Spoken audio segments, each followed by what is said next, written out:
ser las operaciones básicas que podemos realizar con conjuntos. Recordemos que un conjunto no era otra cosa, va a ser las operaciones básicas que podemos realizar con conjuntos. Recordemos que un conjunto no era otra cosa más que una colección de objetos, de manera que cumplen alguna propiedad.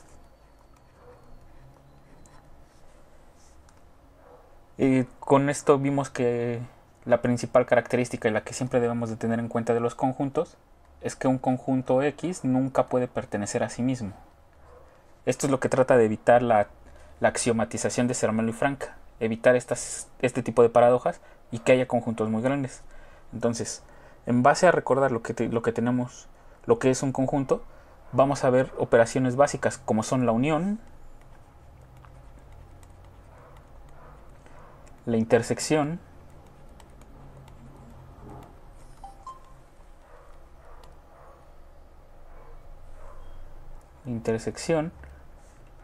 lo que también va a ser el complemento de un conjunto, que justamente para dar esta parte, lo que voy a necesitar antes de eso, de hecho pongo la flecha al revés porque lo voy a necesitar para introducirme, es un tema preliminar, va a ser lo que vamos a ver como subconjuntos.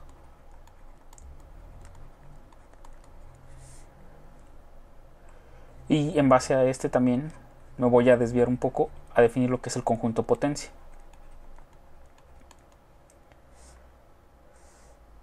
Para llegar a esto, antes de todo esto, necesito garantizar cuándo voy a tener el mismo conjunto. Entonces también lo que voy a tratar va a ser la igualdad de conjuntos, que también se puede considerar como otra operación, comprobar cuándo un conjunto es idéntico a otro.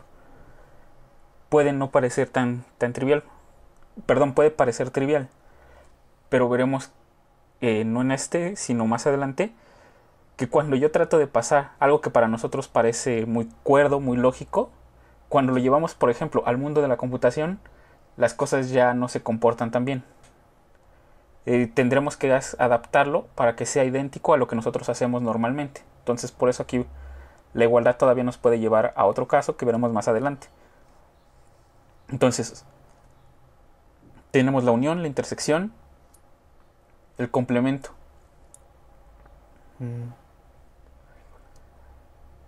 Veamos entonces cómo es que se definen. Por ejemplo, la unión y la definición de subconjuntos y la de igualdad tienen sus propios axiomas de Zermelo y Fraenkel. O sea, en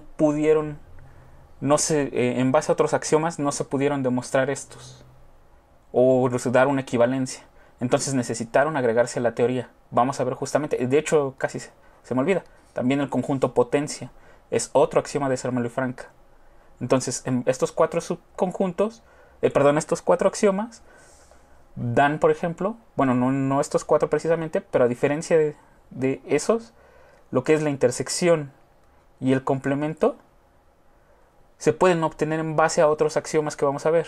Uno de la intersección, por ejemplo, uno de ellos ya lo vimos, que recordemos que si yo tenía dos conjuntos X, un conjunto X y un conjunto Y, yo podía construir el conjunto X, Y, o sea, el conjunto que solo estaba conformado por X y Y. Ese era un axioma, que les dije que en algunos casos se conoce como pares. Pero entonces, la intersección se puede obtener en base a este y en base a otro que vamos a ver que no está relacionado que está relacionado completamente con la idea de subconjunto, que nos va a limitar la construcción de subconjuntos, y ahorita verán por qué. En base a eso, pues es como se trabaja la intersección, en base a esos dos axiomas que se ven. Y el complemento simplemente es una variación de la intersección, así que no va a haber mayor problema. Estas operaciones se pueden hacer muy bien con conjuntos y no hay problema. Vamos a ver que con la idea de tener subconjuntos y complementos existe algo que se llaman las leyes de Morgan.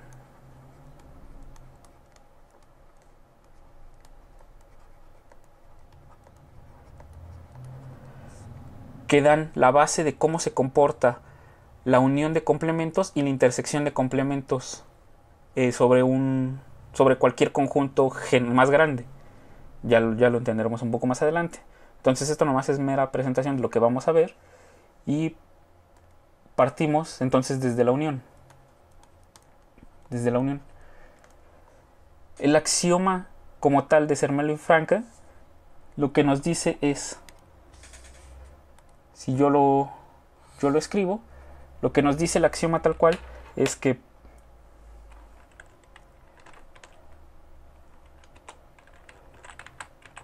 dados A y B conjuntos, existe un conjunto C que contiene los elementos de A y B.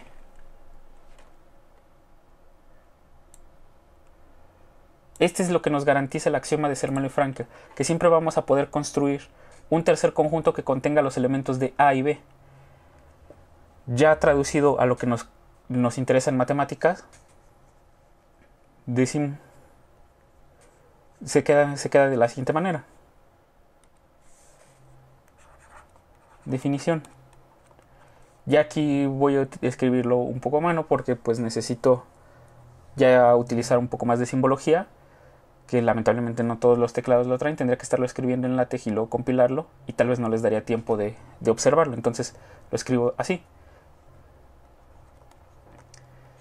Se define la unión de A y B, dos conjuntos,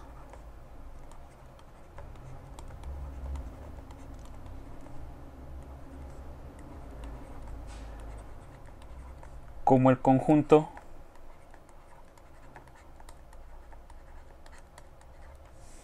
lo vamos a denotar de esta manera. A, este símbolo que parece una U, unión B, va a quedar definido como el conjunto de todos los Cs, tales que ¿qué? Que C está en A o C pertenece a B. Ahora aquí estoy poniendo una O porque me acostumbro, y bueno, esto ya es personal, yo me acostumbro más a entender, a leerlo tal cual como dice la palabra, pero el símbolo que se utiliza en lógica para indicar una O es este que está aquí, uno que parece una B. De hecho se le conoce como una conjunción lógica y pues se lee como O. ¿Qué quiere decir esto que está aquí? Que si yo tomo un elemento C, me paso a otra hoja. Si yo tomo un elemento C cualquiera, yo voy a decir que C va a pertenecer a lo que yo denoté de esta manera, a unión B, si pasa una de las siguientes cosas. Una, no estrictamente solo una, pueden pasar las dos, pero al menos una de ellas tiene que pasar. C debe de ser un elemento de A. Si no es un elemento de A, forzosamente tiene que ser un elemento de B. Viceversa. Si C no es un elemento de B, forzosamente tiene que ser un elemento de A. Pero no tienen que pasar, bueno, lo escribo el otro caso, el que habíamos visto al inicio. C no es un elemento de A. De hecho aquí le pongo implica. C es un elemento de B.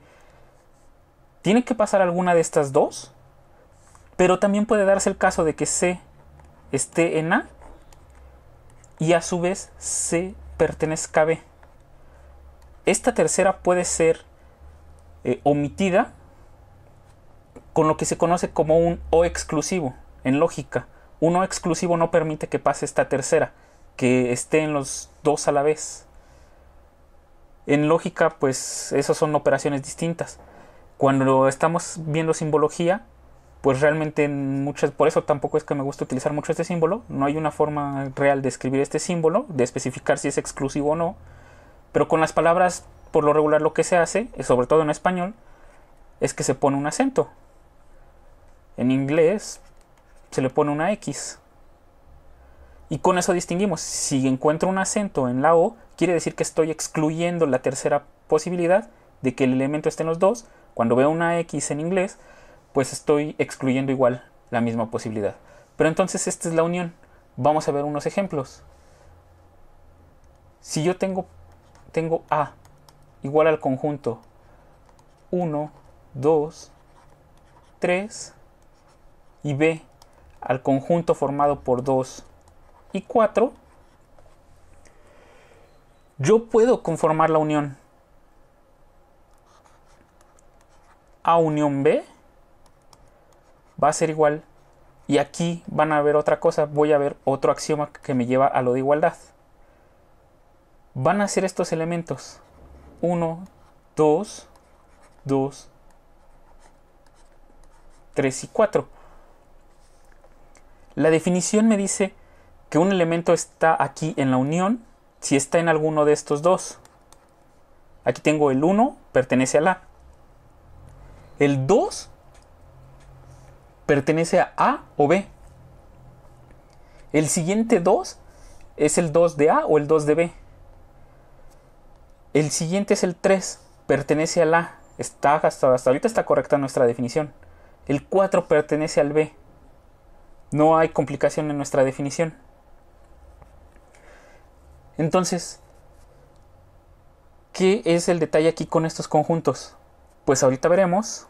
Justamente esto nos lleva a que cuando nosotros escribimos la unión, si no hay alguna especificación que me diga que este 2 es distinto a este 2, A unión B realmente va a ser A, 2, 3, 4. O sea, elimino los conjuntos como tal, eliminan repeticiones. Pero eso es garantizado por un detalle, por otro axioma de Zermelo y Fraenkel, que es el axioma que nos garantiza la igualdad de conjuntos. ¿Cuándo dos conjuntos realmente son iguales? Veamos entonces ese axioma de igualdad. ¿Qué nos dice?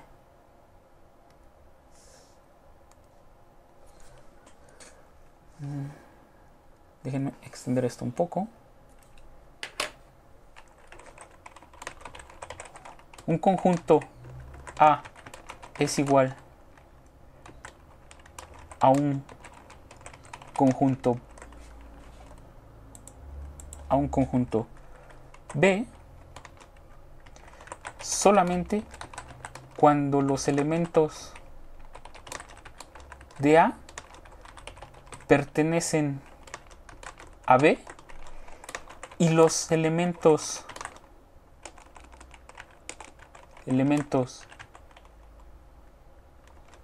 de B pertenecen a A. Para nosotros podría sonar un poco simple, como les dije, demostrar estas cosas de los axiomas que no dependían de otros no fue tarea fácil. Entonces, ¿cómo es que vamos a escribir esto formalmente? Si A y B son conjuntos, A es igual a B sí y solamente sí, o sí y solo sí, dado cualquier elemento X que pertenece a la, entonces ese mismo elemento X pertenece a B. Y si recuerdan que les dije hace un momento que existía una conjunción lógica que era O, que pedía que se cumpliera o una u otra o ambas, hay una que se llama I, una conjunción lógica que se llama I, que ¿qué es lo que pide? Que se cumplan las dos forzosamente. Entonces, X está en A, entonces X está en B, y que si Y, lo pongo con otra letra, Z está en B, entonces Z debe de estar forzosamente en A. Esto es lo que nos debe de garantizar la igualdad de dos conjuntos. Veámoslo entonces con nuestro ejemplo de este axioma. Nuestro ejemplo, si no mal recuerdo, era A igual a 1, 2, 3.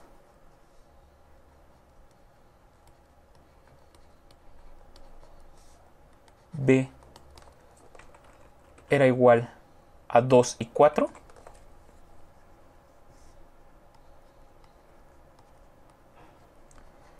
Y nosotros estamos diciendo que, por definición de la unión, como se dio con el axioma, pues este sería 1, 2, 2, 3 y 4. Pero estamos diciendo que los conjuntos eliminan las repeticiones. 1, 2, 3 y 4.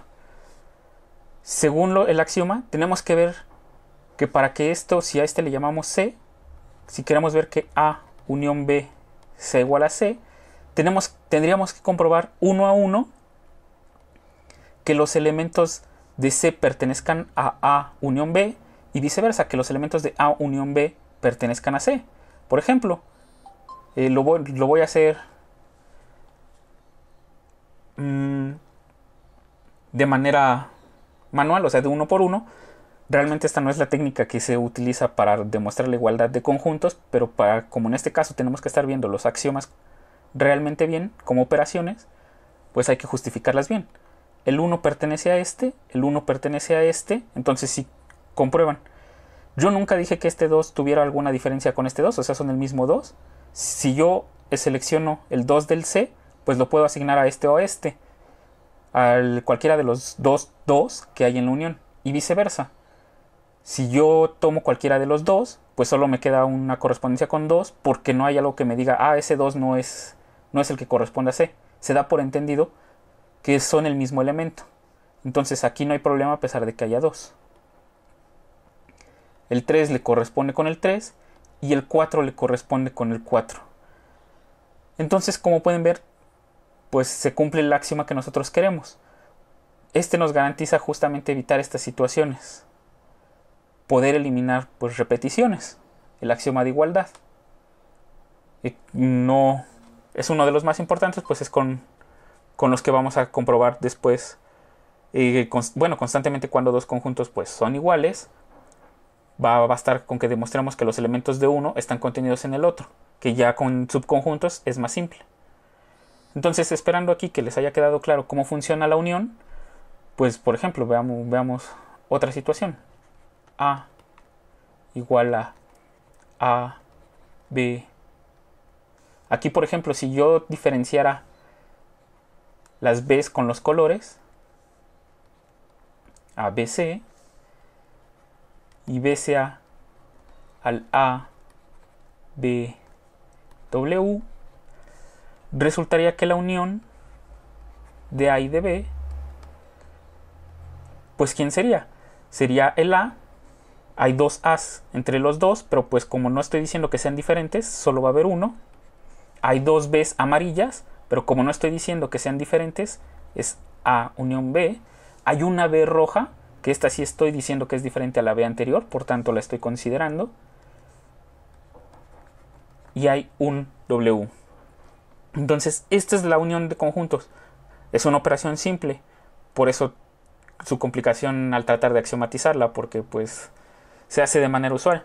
Prácticamente lo único que estamos diciendo es que si yo tengo una caja con canicas amarillas, una caja con canicas verdes, y tengo una tercera caja donde caben todas las de las amarillas y verdes, pues lo único que estoy diciendo es que la unión no es otra cosa más que vaciar las dos cajas en la caja más grande. Y evidentemente no hay repeticiones porque pues una canica que está en la caja amarilla, en este caso en la vida real, pues no puede estar en la caja verde, porque pues no corresponderían los colores, ¿no? Pero eso porque es un ejemplo trivial, para ser honestos.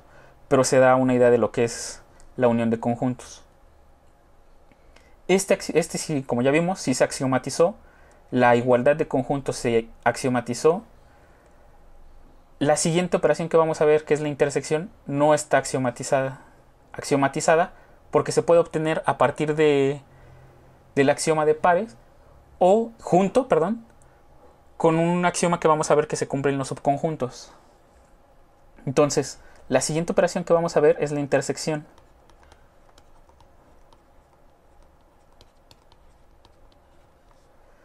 La intersección de dos conjuntos, ¿qué es? Si yo tengo A y B conjuntos, en ningún momento estoy requiriendo que sean no vacíos, o sea, yo puedo pedir que sean vacíos, no importa. Lo voy a poner como definición. Se define la intersección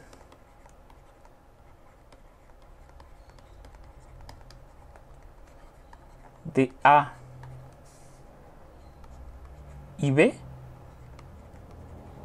como el conjunto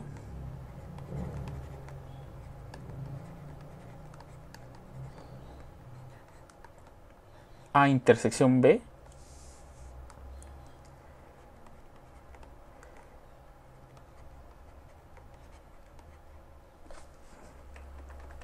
que se define como el conjunto, déjenme borrarlo así y lo pongo como le hice con la unión, A intersección B definido como los elementos que cumplen con que C pertenezca al A y C pertenezca al B. A diferencia de la unión, aquí aparece un I en lugar de un O. Su símbolo para representación lógica es este de aquí. Es un triángulo prácticamente sin la base. Este se lee como I. Y lo que nos dice es que se deben de cumplir ahora las dos condiciones forzosamente. Si no se cumplen las dos condiciones, entonces no garantizamos que sea cierto esto. Entonces, para que sea cierto, se deben de cumplir las dos cosas a la vez. Veámoslo con un ejemplo. Regresemos al que teníamos 1, 2 y 3. Y B igual al 2, 4. Lo que nos dice la definición es que A intersección B son los elementos que están a su vez tanto en A como en B. Por ejemplo, el 1 es un elemento que pertenece a A, pero el 1 no pertenece a B. Entonces el 1 no pertenece a A intersección B.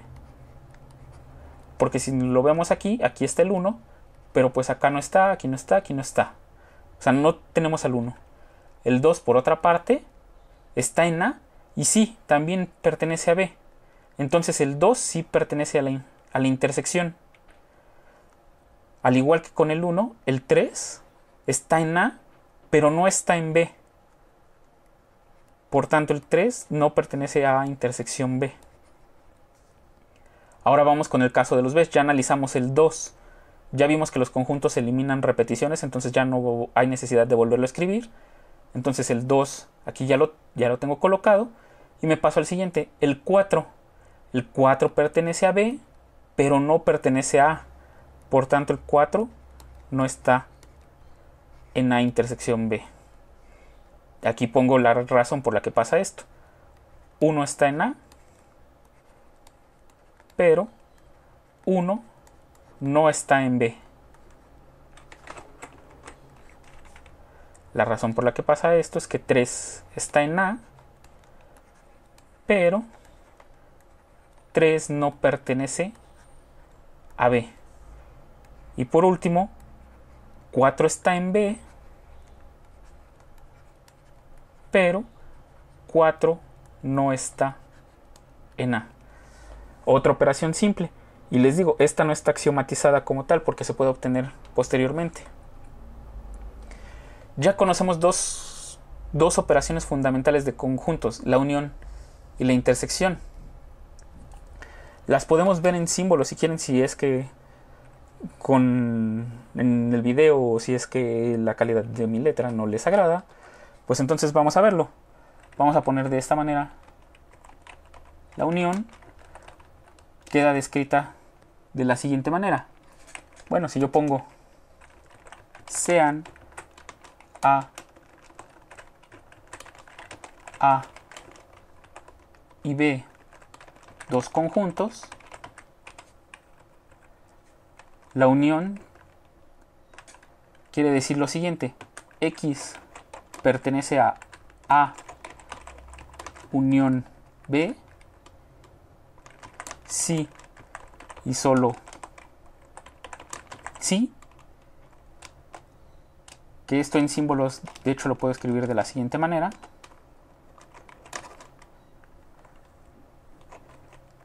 Es left right arrow. Aquí si quieren le pongo que esto significa sí y solo sí.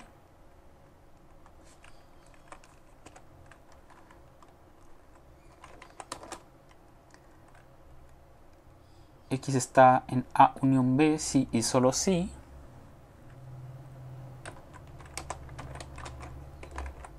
X está en A.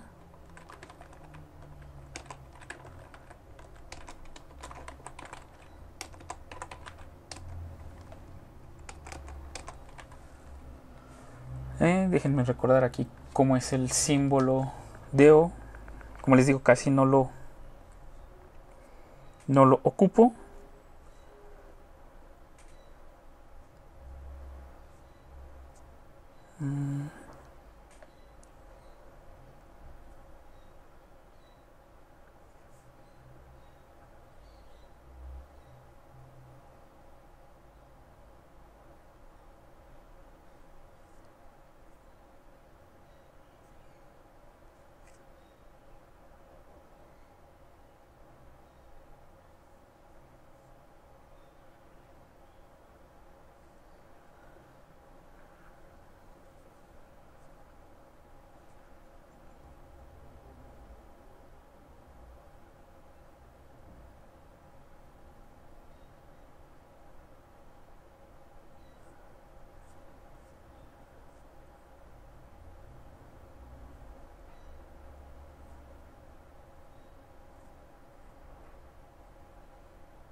Si no más me equivoco es este, que es X está en B. ¿Qué es lo que obtengo? Sean A y B dos conjuntos, la unión se define de la siguiente manera: X pertenece a A unión B si y solo si X está en A o X está en B. La intersección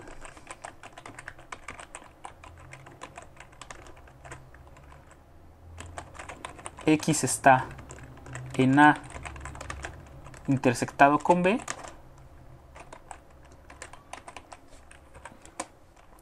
si solamente si, ya no lo escribo. X está en A, permítanme, X está en A, y si funcionó el de O así, entonces el de I debe de ser así. X está en B. Disculpen, me faltó darle un... Ahora sí. Intersección X está en A intersección B si solamente si X está en A y X está en B. Aquí estas son las dos operaciones que hemos visto hasta ahorita. También vimos la igualdad de conjuntos. Igualdad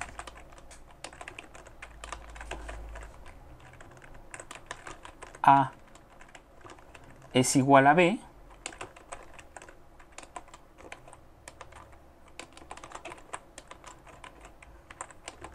si solamente si. Esta es la parte más tardada. ¿Qué pasaba? X está en A implica que X está en B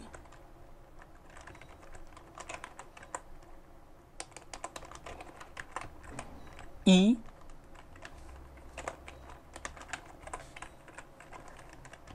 X está en B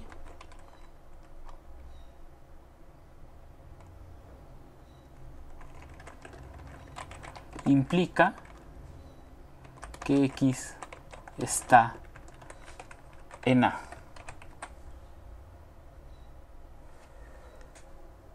Con simbología esto es lo que tenemos. A es igual a B si solamente si X pertenece a A, va a implicar que X pertenece a su vez a B.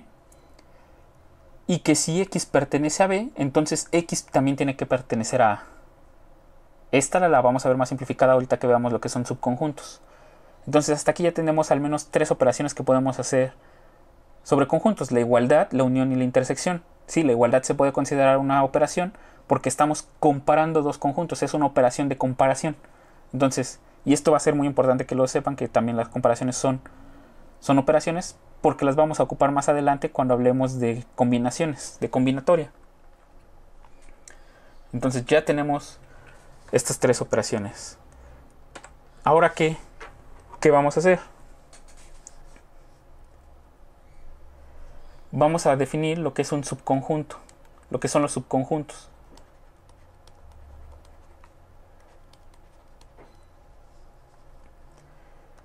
Nuevamente, sean A y B conjuntos.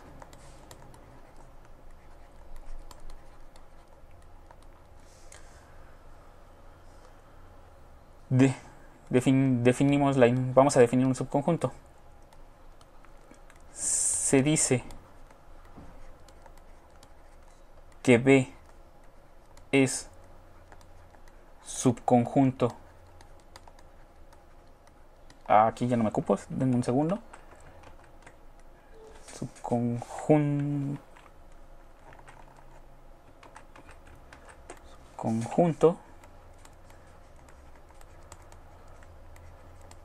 de A si para todo, esto que estoy haciendo aquí no es formalmente lo que se hace en matemáticas, mezclar palabras con símbolos de lógica, pero aquí es para que se acostumbren a este símbolo. Lo voy a hacer para que se estén acostumbrando a este símbolo que significa para todo. Ya se los había comentado la vez pasada.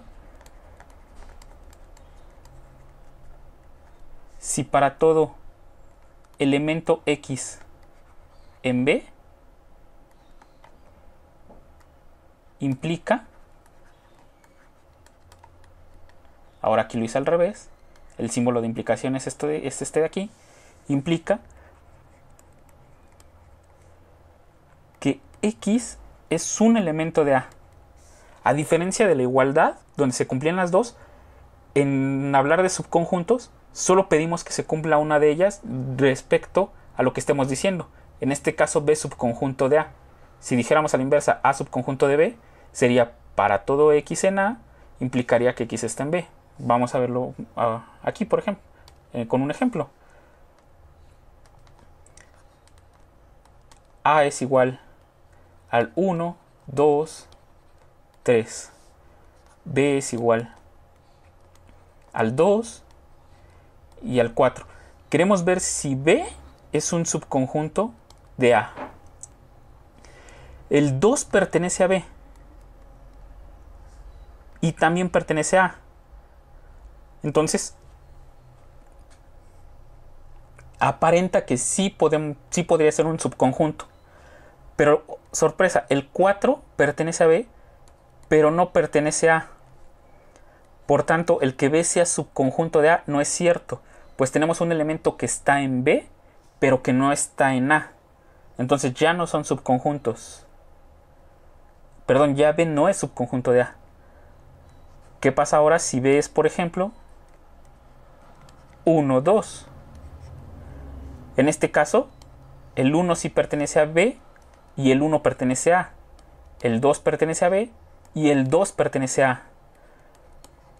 En este caso vamos a tener, aquí es al revés, B es un subconjunto de A. Pero podemos tener algunos otros. Por ejemplo, si ponemos B igual al 1, pues por la misma razón también B es un subconjunto de A.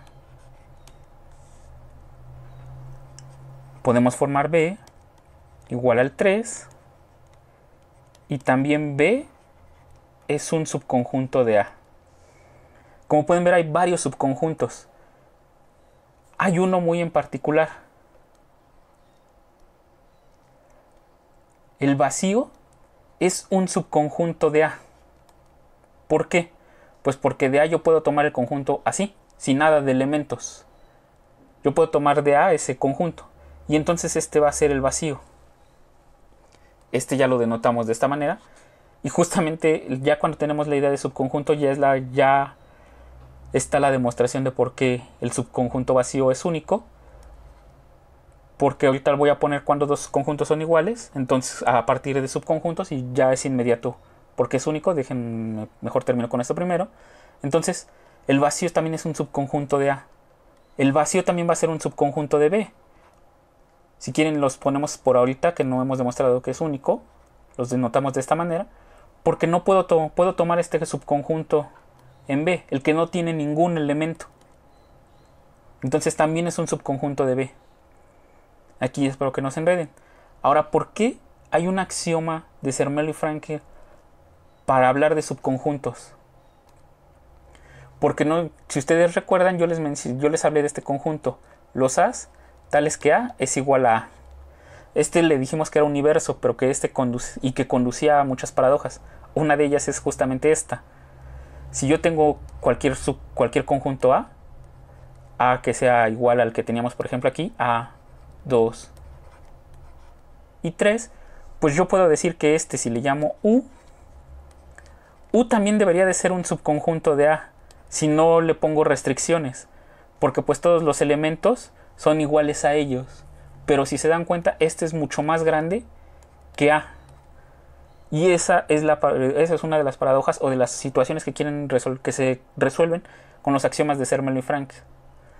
Para decir que algo es un subconjunto, deben de cumplirse dos cosas, que es el axioma tal cual como lo dice. Deben de cumplirse una condición P de A que se cumpla. Vamos a ponerlo de esta manera. A en B con B subconjunto de A. Solamente cuando pasan estos. A cumple una propiedad dada. O sea, A va a cumplir una propiedad dada.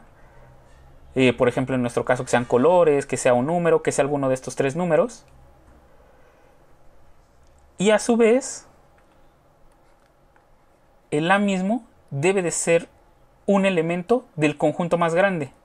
En este caso de A. Esa es la forma en que Zermelo y Fraenkel reducen a que los subconjuntos solamente pueden ser aquellos que ya tengan elementos que posea, que es lo que dimos como definición en el caso de aquí, que en esta definición, es lo que estamos dando como definición. Para nosotros aquí parece obvio, pero el demostrar que no era necesario otros axiomas para deducir esto, pues fue un poco complicado. De hecho, esto que ven aquí, que yo le puse P de A, se le conoce como una propiedad. En lógica se trabaja mucho con ellas, que no es otra cosa más que, si recuerdan, un conjunto lo denotábamos así. Lo dije en un inicio. Son estas cosas que ponemos a la derecha de un conjunto. Son las propiedades que cumple.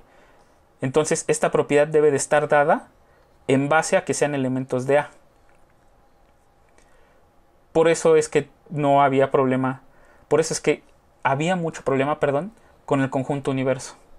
Porque podía ser un subconjunto al igual que el vacío de todos. Pero pues no tenía sentido, lógicamente, porque era más grande que los de A.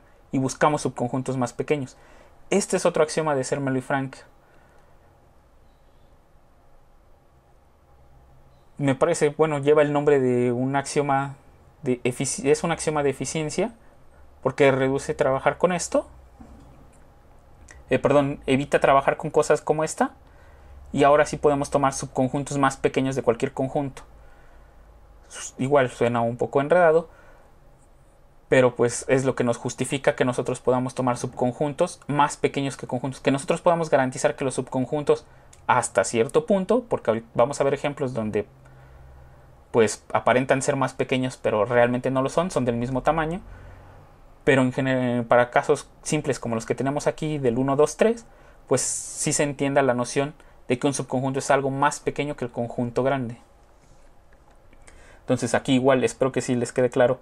Al menos lo que me interesa es que les quede claro más que los axiomas. Por eso es que no los estoy escribiendo con tanta simbología de lógica, porque sí se pueden complicar. Me interesa más que entiendan la definición de cuándo es un subconjunto. Entonces, ¿a qué nos lleva esto? ¿O por qué son importantes los subconjuntos? Pues puedo poner una proposición.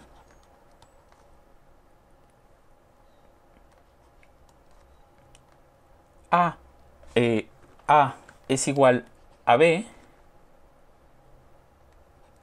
si y solo si A es subconjunto de B y B es subconjunto de A. No pongo una demostración de esta proposición porque si se dan cuenta, esto no es otra cosa más que la definición de igualdad. Aquí tenemos la definición de que A sea subconjunto de B y aquí tenemos la definición de que B sea subconjunto de A. Solo es reinterpretar las palabras que teníamos aquí. No hay problema. Y entonces, si el vacío cumple con ser cualquier subconjunto de cualquier otro conjunto, si yo tengo el vacío así como vacío 1 y vacío 2, pues entonces el vacío 1 va a ser un subconjunto del vacío 2 y viceversa. El vacío 2 va a ser un subconjunto del vacío 1 y por tanto pues el vacío 2 es igual al vacío 1, garantizando la existencia de un único conjunto vacío, el cual pues sabemos que existe y pues ya vimos que es único. Esta es la importancia de los subconjuntos. ¿Qué otra cosa puedo hacer con subconjuntos que quiero comentar aquí? Entre los axiomas de Zermelo y Frankel hay uno que garantiza que existe un conjunto formado por todos los subconjuntos posibles de otro conjunto. Si lo escribo con palabras, lo que nos dice es: existe, o bueno, para todo conjunto A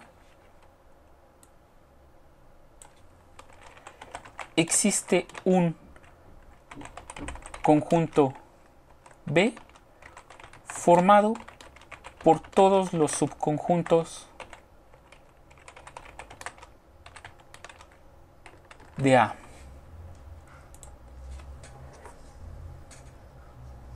Escrito con palabras, ahora he escrito como lo haríamos como en matemáticas, vamos a hacerlo con definición.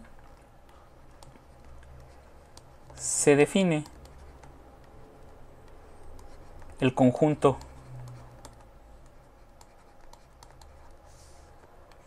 potencia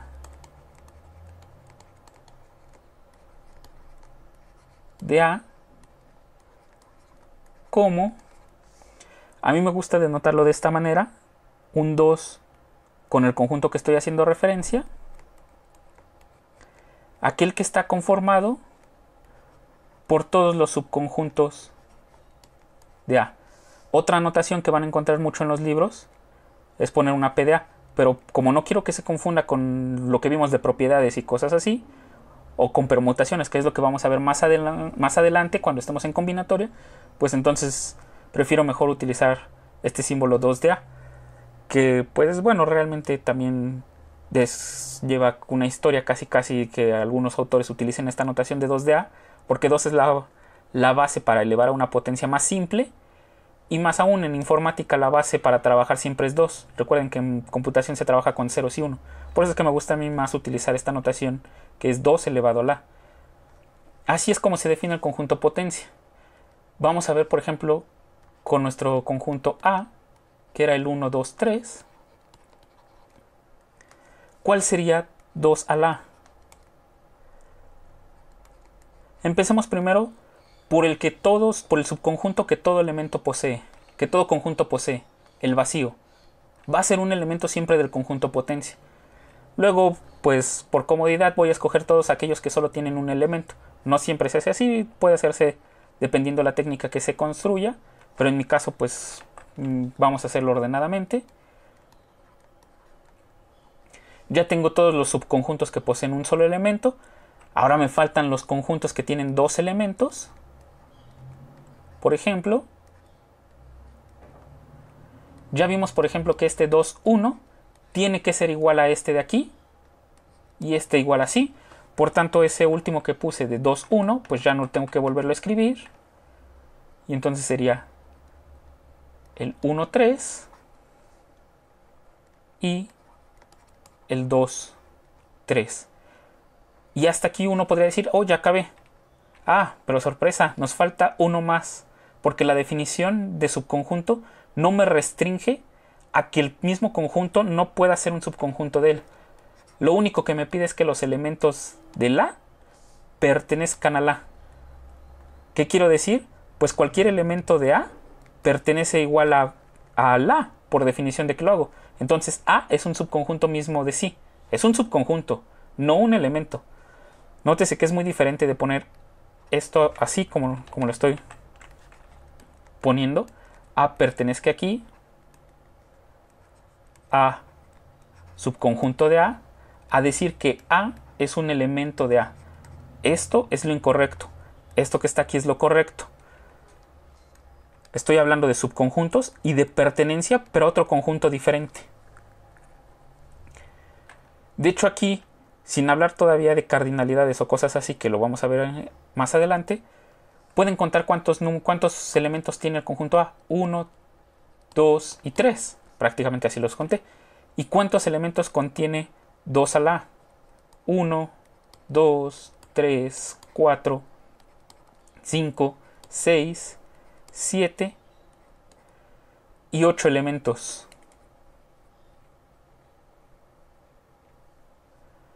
Si se dan cuenta, este tenía 3 elementos y este tiene 8. En cierto sentido, el conjunto potencia es más grande que A. Y eso siempre va a pasar. De hecho, vamos a ver. De hecho, solo lo voy a mencionar porque la demostración sí puede complicarse un poco más. Que el número de elementos, que si este tiene n elementos, que si el A tiene n elementos, el número de elementos que tiene siempre el conjunto potencia van a ser 2 elevado a la n. Miren, aquí vuelve a aparecer el 2 y aquí vuelve a aparecer el 2 que yo estoy utilizando como notación. Aquí sí ya como operación. Aquí, por ejemplo, 2 a la 3 es igual a 8.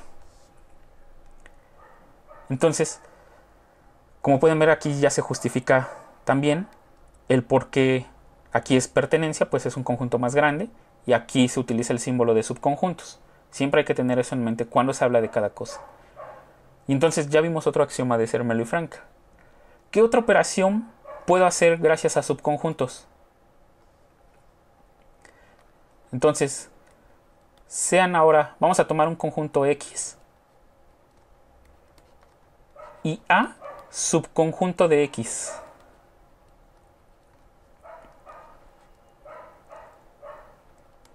Definición.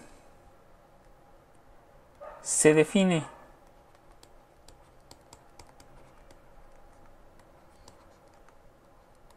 el complemento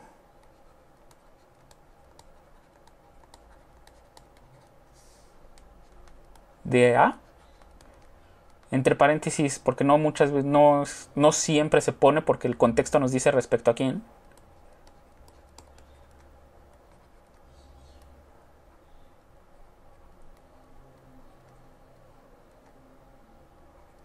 Respecto a X, como el conjunto X, voy a poner una barra, una diagonal invertida. A como todos aquellos elementos que pertenezcan a X, de hecho le voy a poner una C, que pertenecen a X, tales que el C no pertenece al A. O sea, van a ser todos aquellos elementos que ya no están en A. Vamos a verlo con un ejemplo.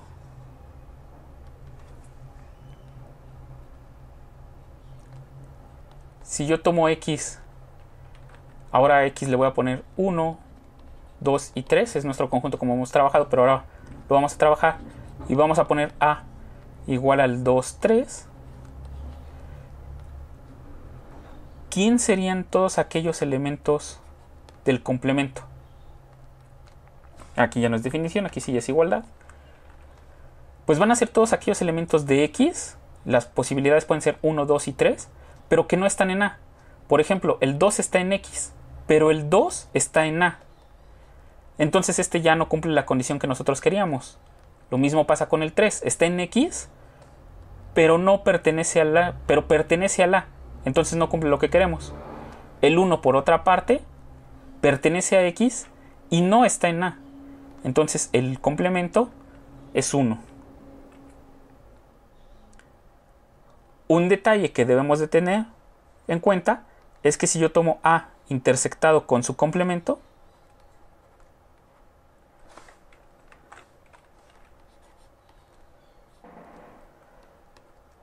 este nos va a dar el conjunto vacío, porque no hay nada, no hay elementos que estén en A y que a su vez estén en su complemento. Nunca va a pasar, siempre se va a cumplir esta propiedad.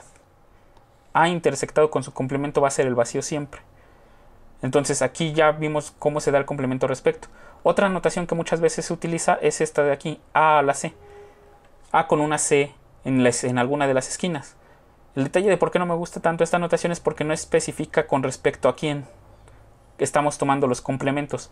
Por eso es que utilizo esta notación de aquí. Y justamente esta también nos lleva a otra operación,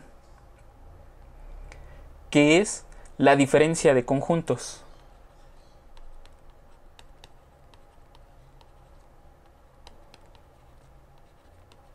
Diferencia de conjuntos. Perdón si fue rápido eso de complemento, pero pues es que siento que no hay algún enredo con ello. Y entonces nos interesa la diferencia. Definición. Se define el conjunto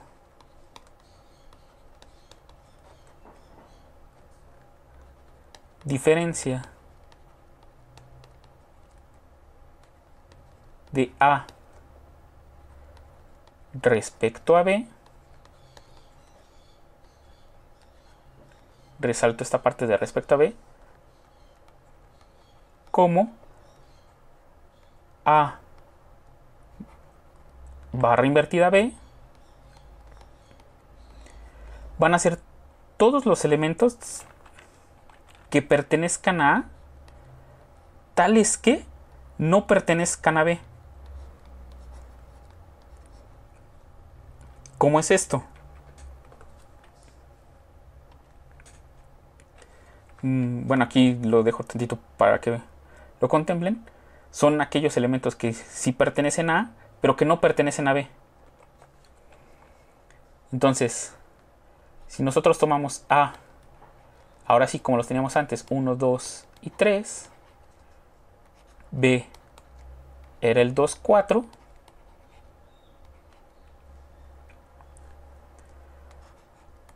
A menos B va a ser el conjunto formado por aquellos elementos que están en A, pero no están en B. Por ejemplo, el 1 pertenece a A y no está en ninguno de los elementos de B. Entonces el 1, aquí va.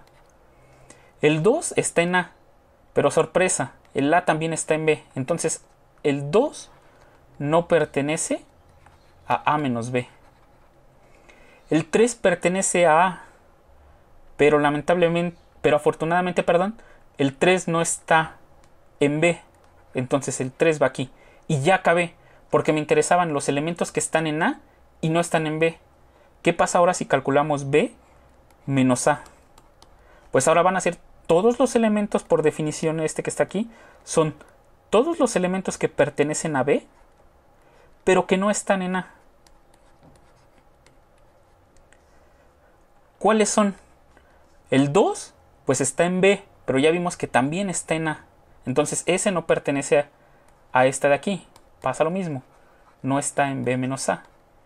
El 4 pertenece a B y no pertenece a A. Entonces el 4 es el que nos forma. Y ya acabé de analizar todos los elementos de B. Entonces, como pueden ver, pues ya se habría terminado. Y tengo una relación muy interesante. A menos B en general es distinto de B menos A. Eso es lo importante que hay que denotar con la diferencia de conjuntos. Entonces, estas son las operaciones básicas que podemos hacer con conjuntos, con las que vamos a estar trabajando. Un ejercicio que les voy a poner, bueno, como una pregunta, y que pueden ir pensando, porque bueno, les doy tiempo para que dijeran este material antes de poner la pregunta, es ¿cómo es que puedo definir el complemento? Espérenme, ¿cómo era? Es así. ¿Cómo puedo definir el complemento en términos de la intersección? Perdón, al revés. ¿Cómo puedo definir la diferencia de conjuntos, esta que tengo aquí, esta, en términos de los complementos? Traten de buscar una forma de cómo definir la diferencia de conjuntos, claro, bajo unas reglas. Yo voy a suponer A, B, subconjuntos ya de un conjunto más grande, subconjuntos de X. ¿Cómo yo defino la diferencia de A menos B? En términos del complemento, de los complementos y la intersección. Van a necesitar esas dos operaciones para definir esto. Ese va a ser una pequeña pregunta. Entonces, espero aquí que les haya quedado muy claro cómo son las operaciones de conjuntos. Ya las más básicas que tenemos va a ser la unión y la intersección. Para lo siguiente vamos a ver lo que son las leyes de Morgan. Y vamos a ver también una representación con diagramas de Venn de cómo se ven estas operaciones, que es la forma, yo considero, un poco más fácil de entenderlas, pero esta es la parte teórica de cómo es que funcionan y además que nos permitían ver otros axiomas de Zermelo y Frankel. Todavía nos faltan porque no hemos llegado a la parte de funciones donde vuelven a aparecer los axiomas garantizando cuando la imagen de una función es un conjunto. O por qué podemos tratar la imagen de una función como conjunto. Ese es otro axioma. Entonces, bueno, ya saben nuevamente que si tienen dudas me las pueden preguntar o por Classroom o por medio de Hangout. Ya les di el correo al cual me pueden mandar mensaje. Entonces, pues vamos a esperar la siguiente clase.